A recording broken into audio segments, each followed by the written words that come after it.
بٹو صاحب نے پوچھا کہ آپ کو کتنی کامیابی حاصل ہوئی۔ نفاذ اردو کا فیصلہ تو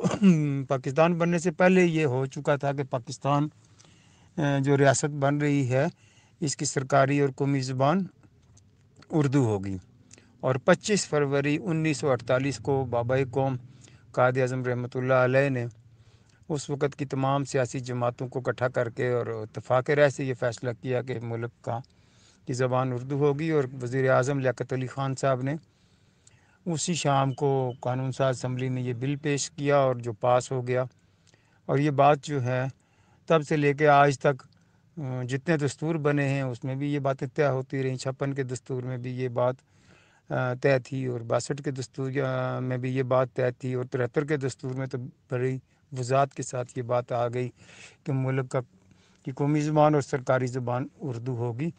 تو مسئلہ تو یہ ہے کہ جو حکمران ہیں وہ دستور کی بات کو نہیں مان رہے، وہ اپنی مرضی سے چل رہے ہیں۔ اردو کو پیچھے اس لیے کیا جا رہا ہے کہ جو 1200 لوگ آپ پر حکمرانی کر رہے ہیں ان کے پاس یہ تلوار ہے انگریزی کی، اس سے وہ حکومت کرتے ہیں، اپنی مرضی کے فیصلے کرتے ہیں، اپنی مرضی سے ملک چلاتے ہیں۔ اسی لیے آج ہم تعلیمی، سیاسی، اخلاقی اور معاشی طور پر ختم ہو چکے ہیں۔ بس وہ اپنی لوٹ مار میں لگے ہوئے ہیں۔ اگر اردو زبان آ جائے گی تو میرے اور آپ کے بچے بھی قومی ادارے میں آ جائیں گے، اور وہ نہیں چاہتے کہ ہمارے بچوں کے مقابلے میں غریب پاکستانی کا بچہ بھی مقابلے میں آ کے بیٹھے، امتحان دے اور قومی ادارے میں آ جائے۔ بٹو صاحب نے پوچھا کہ یہ سیاسی جماعتیں ووٹ لینے کے لیے اردو میں بات کرتی ہیں، یہ انگریزی میں کیوں نہیں تقریر کرتے؟